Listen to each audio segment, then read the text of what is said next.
스파 제품을 선택할 때는 어떤 목적으로 할 것이냐에 따라 성분이 다르고 성분에 따라 목욕과 스파를 적용하는 방법과 순서가 다르기 때문에 잘 확인하시고 사용하셔야 합니다. 예를 들어 지루성 피부에 끈적한 각질과 가벼운 염증이 있는 상태의 피부를 가진 강아지라면 항균 기능과 보습 기능, 각질 제거 기능이 있는 제품을 사용할 수 있을 텐데요. 그 경우는 딥클렌징 샴푸로 먼저 목욕 후에 스파 제품으로 입욕하면서 진행할 수 있습니다. 스파를 진행할 때 갑자기 강아지를 입욕제가 풀어져 있는 목욕통 안에 넣게 되면 깜짝 놀라면서 버둥거리거나 뛰쳐나올 수도 있겠죠. 생각보다 강아지들이 무서워할 수도 있기 때문에 천천히 물과 샤워기 소리 등에 적응하도록 진행하시는 것이 필요합니다. 뜨거운 물은 오히려 강아지 피부를 건조하게 하고 저온 화상을 유발할 수도 있기 때문에 미온수를 사용하시는 것이 안전합니다. 그리고 입욕 시 처음부터 물을 가득 채우고 갑자기 아이들을 번쩍 들어서 물에 잠기게 하면 무서워할 수 있기 때문에 발목이 잠길 정도로 자박자박하게 채우고 강아지를 들어가게 한 다음 서서히 물이 차오르게 해서 적응하도록 하는 게 도움이 됩니다. 스파 중에는 너무 힘을 주어 누르거나 문지르지 않고 부드럽게 마사지 해주는 것이 중요합니다. 천천히 적응하고 부드럽게 마사지하고 물을 무서워하지 않도록 하는 것, 목욕과 스파에서 가장 중요한 팁입니다.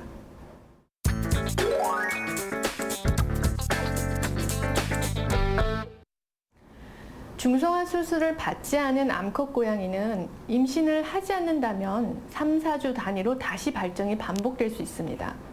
호르몬의 영향으로 고양이는 여러 가지 발정 증상을 보이는데요.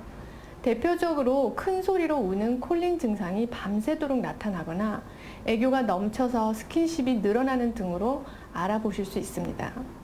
가장 대표적인 콜링 증상, 즉 크게 울며 돌아다니는 행동을 보일 경우 발정기에 나타나는 지극히 정상적인 행동이지만 밤새 울어댄다면 보호자님도 고양이도 힘들겠죠.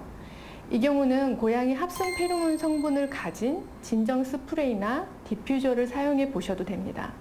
대신 효과가 사용 즉시 나타나는 것이 아니기 때문에 충분히 냄새 자극이 나타날 때까지 기다려 주셔야 합니다. 몸을 더 비비고 소변으로 냄새를 표시하고 더 적극적으로 애정을 표현할 수 있는 고양이에게 주기적으로 사냥놀이를 적극적으로 해주어 다른 쪽으로 신경과 에너지를 쓰도록 해주세요. 실내 생활을 하는 고양이라도 문과 창문을 잘 닫아서 혹시라도 짝을 찾아 집을 나가서 원치 않는 임신과 사고, 실종을 예방하도록 하셔야 합니다.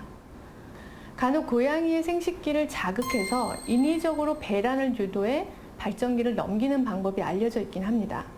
이 경우 또한 민감한 부위에 시술이 이루어지기 때문에 반드시 수의사의 진찰과 상담 후에 진행하시는 것이 필요합니다.